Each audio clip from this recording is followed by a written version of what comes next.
pretty simple. You need a metronome that goes down to like 20, in the 20s. I use tempo advanced. It's an awesome metronome. You need a metronome that can go down real slow.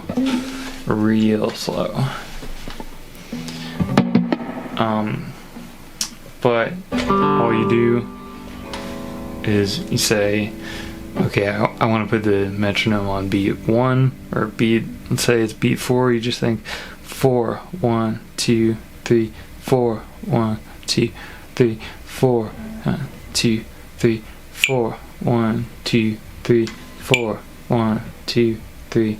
See, and then you just gotta keep that in your head.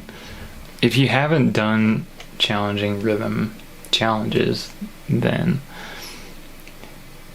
something like that's gonna whoop your butt. But it gets pretty easy. It's not too bad at this point. But yeah, you can kind of mindlessly work on chords while mindfully working on something else. And there you have it. If you're newer to this and you just don't know how to play over chords yet, or like make it sound like you're implying a chord, so there's the pentatonic approach, where you just play stuff from the pentatonic scale, in this case A major pentatonic.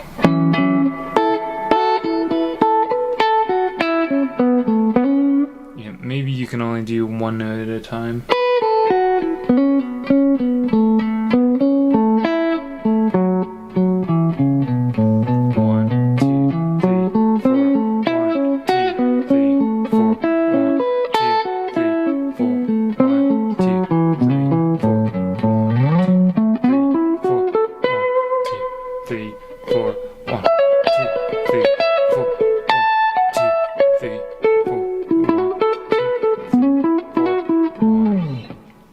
Basically, all I'm doing is thinking about pentatonic scale.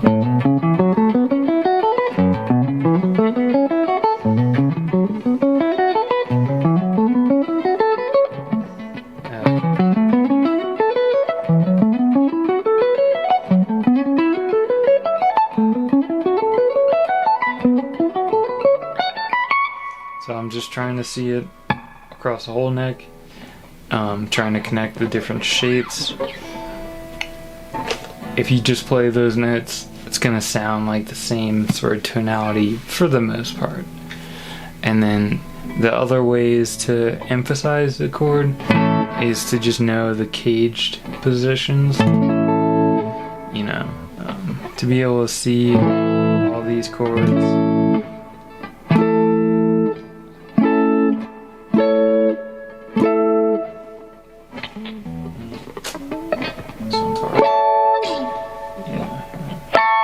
But you want to be able to you want to take a position from the pentatonics like this, and then be able to see that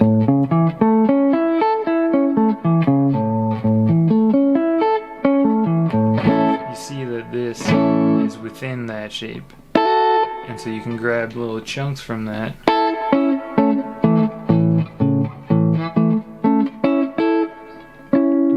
Double stops and then just pick one of the strings and do like a hammer on or pull offs, whatever.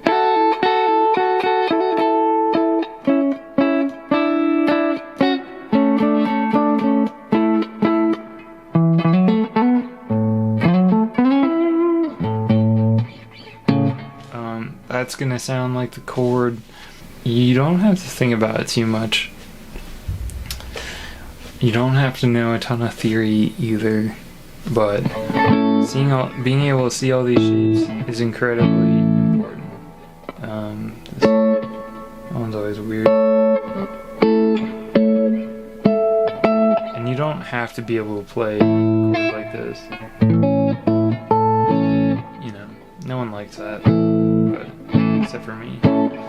Yeah, so at this point in the video, I didn't explain myself super clearly.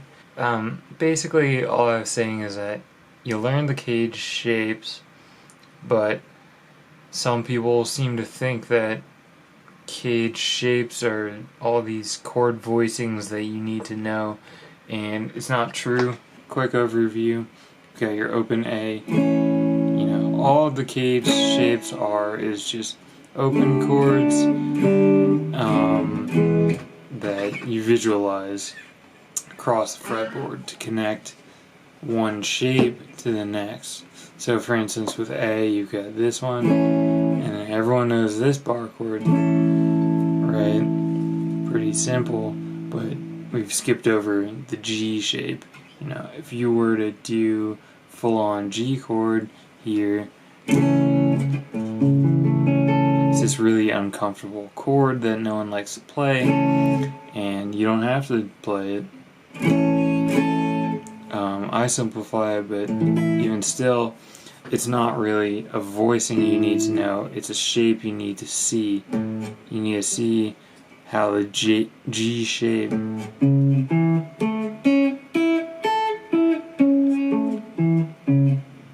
how that G shape plays out here over this typical spot.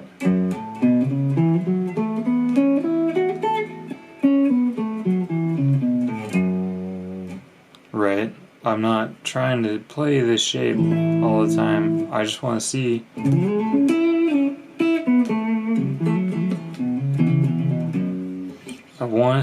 where the chord exists within the pentatonic. Right? And then up here, that's a good shape to know. So you gotta be able to see that this kind of overlays itself over that pentatonic spot, right? You know, I don't play this specific voicing all that often, but I can see it. Same with this one. I don't really play this voicing or this, whatever it is, or if you want to go hardcore, something like that.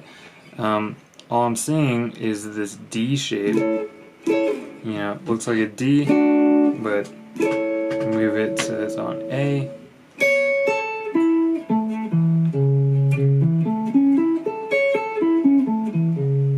I just want to see that shape. It's easier to visualize as a chord. Same with this one. These aren't chords I typically use. It's more a visualization exercise.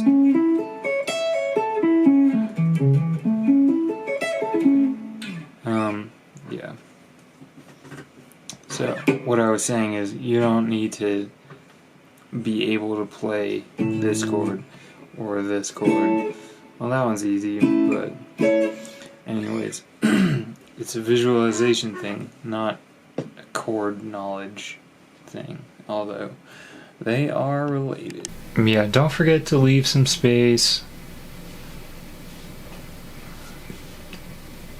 Really focus on counting. It's not a sexy skill. It's not as sexy as, you know, being able to do, you know, some sweeping nonsense. Counting, it's not a sexy skill, but it's one of the most important. Being good at counting lets you do cool stuff, and I'm not even that good yet.